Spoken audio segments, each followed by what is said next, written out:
Hello friend, this is Ankita. Welcome to my channel pedagogy with Ankita. और आज हम पढ़ेंगे ब्लूम्स टैक्सोनॉमी 1956। ब्लूम्स टैक्सोनॉमी में 3 हायरार्किकल मॉडल्स दिए हैं। इन्होंने जटिलता के अनुसार एजुकेशनल लर्निंग ऑब्जेक्ट्स को क्लासिफाई किया है। अब इसके 3 टाइप्स हैं या 3 डोमेन हैं। सबसे पहला है कॉग्निटिव डोमेन, संज्ञानात्मक पक्ष। दूसरा अफेक्टिव डोमेन, संवेगात्मक पक्ष। और तीसरा है साइकोमोटर डोमेन या गत्यात्मक पक्ष। कॉग्निटिव डोमेन या संज्ञानात्मक पक्ष जो है हमारी मेंटल स्किल्स, थिंकिंग से रिलेटेड है। ये हमारे हेड से रिलेटेड है। अफेक्टिव डोमेन या संवेगात्मक पक्ष जो हमारी फीलिंग, हमारे हार्ट से रिलेटेड है। साइकोमोटर डोमेन या गत्यात्मक पक्ष ये हमारे फिजिकल एक्टिविटी या एक्शंस हैंड से संबंधित होता है। अब इसको ऐसे भी याद रख सकते हैं, CAP कैप से हम इसको याद रख सकते हैं। सी से जो हमारे हेड से रिलेटेड है, जिसमें हमारी थिंकिंग होती है, जबकि हार्ट से रिलेटेड इसमें हमारी फीलिंग्स, इमोशंस वगैरह होते हैं। हैंड जो डूइंग है, इसमें हमारे जो कार्य या फिजिकल एक्टिविटी, एक्शंस वगैरह ये हमारे साइकोमोटर डोमेन में आते हैं। अब कॉग्निटिव डोमेन को इन्होंने क्लासिफाई किया है इस तरह से। सबसे पहला इसमें नॉलेज या ज्ञान है। दूसरा है कॉम्प्रिहेंशन, अवबोध। थर्ड नंबर पर आता है एप्लीकेशन या अनुप्रयोग। चौथा हमारा एनालिसिस या विश्लेषण। फिफ्थ नंबर पर है सिंथेसिस या संश्लेषण। और लास्ट या सिक्स है इवोल्यूशन या मूल्यांकन। 2001 में इसको थोड़ा सा चेंज किया गया था। पहले इसको वर्ब टू नाउन की फॉर्म में रखा जाता था, जबकि फिर इसको नाउन टू वर्ब की फॉर्म में थोड़ा सा चेंज किया गया। संश्लेषण, इवोल्यूशन को फिफ्थ नंबर पर किया गया और सिंथेसिस या संश्लेषण को 6 नंबर पर किया गया। यानी कि पहले मूल्यांकन किया जाना चाहिए और उसके बाद संश्लेषण किया जाना चाहिए। ब्लूम्स टैक्सोनॉमी जो नई वाली हायरार्की है या नई वाली टैक्सोनॉमी में इसको ऐसे चेंज किया गया था। अब ब्लूम्स टैक्सोनॉमी से हर साल 1 या 2 क्वेश्चन सीटेट के एग्जाम में पूछे जाते हैं। बाकी अदर्स टीचिंग एग्जाम में भी इस टॉपिक से क्वेश्चंस आते रहते हैं।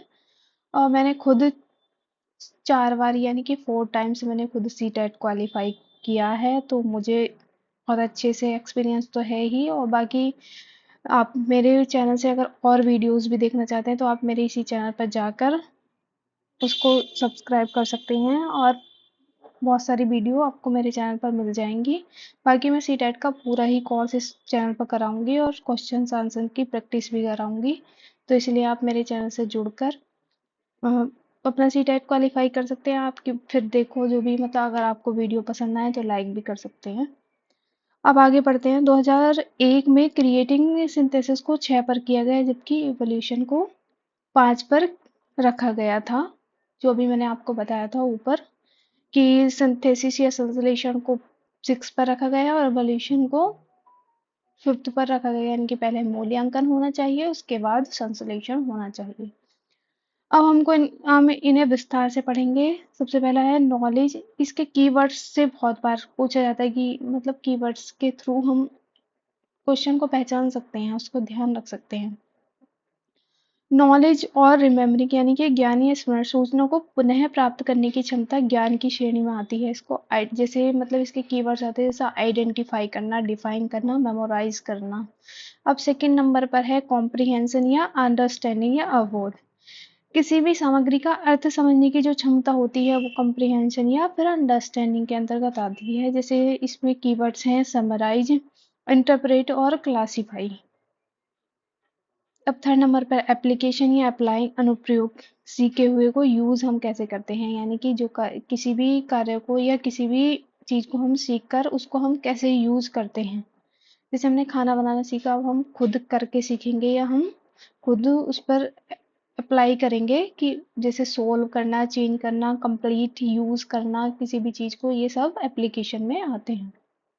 एनालाइज करना या विश्लेषण करना, चीजों को विभिन्न टुकड़ों में तोड़कर समझना या एनालाइज करना। जैसे कोई बड़ा वाक्य है, फिर उसको हम छोटे छोटे टुकड़ों में तोड़कर एनालाइज करते हैं। यानी कि एक वाक्य को कि इसमें वर्ब क्या है, एडजेक्टिव क्या है, इसमें नाउन क्या है, प्रोनाउन क्या है, तो उसको हम क्या करते हैं, एनालाइज करते हैं। अब इसमें कीवर्ड्स हैं कनेक्ट करना, रिलेट करना और डिवाइस करना। फिफ्थ आता है एवोल्यूशन या मूल्यांकन, चीजों को जज करना, वैल्यू समझना। एवोल्यूशन, मूल्यांकन होता है, यानी कि हम किसी भी चीज़ को जज करते हैं या उसकी वैल्यू को समझते हैं या उसका मूल्यांकन करते हैं। जैसे एग्जाम्स या टेस्ट के थ्रू बच्चों का मूल्यांकन किया जाता है, या बहुत सारी मतलब कि इंटरव्यूज के थ्रू, या किसी भी जॉब के लिए अगर इंटरव्यू होता है, एग्जाम्स होता है, या फिर कंपटीशन एग्जाम के लिए भी हमारा इवोल्यूशन होता है, यानी मूल्यांकन चीज हमें जज किया जाता है कि अगर हम इसके लिए एलिजिबल हैं या अगर हम उसको क्वालिफाई करते हैं तो हम उस कार्य के लिए मतलब सक्षम हैं, इस तरह से। तो एवोल्यूशन या मूल्यांकन चीजों को जज करना, वैल्यू समझना, एवोल्यूशन या मूल्यांकन होता है। सिंथेसिस या राइटिंग संश्लेषण, वर्ड्स को जोड़कर कुछ नया क्रिएट करने की क्षमता सिंथेसिस या संश्लेषण कहलाती है। इसको मॉडिफाई करना, रोल प्ले, राइट, ये सब किस में आते हैं? सिंथेसिस या संश्लेषण में आते हैं।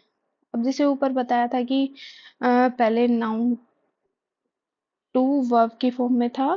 देखो जैसे ये यहाँ पे पहले था वर्ब टू नाउन की फॉर्म में, जबकि अब इसको 2001 में थोड़ा सा चेंज किया गया। अब वर्ब टू नाउन की फॉर्म में अब 2001 में क्रिएटिंग यानी सिंथेसिस को 6 पर रखा गया है, जबकि इवोल्यूशन को 5th पर रखा गया है, यानी कि सबसे बाद संश्लेषण या सिंथेसिस किया जाएगा, जबकि मूल्यांकन उससे पहले आएगा, यानी कि इवोल्यूशन उससे पहले आएगा।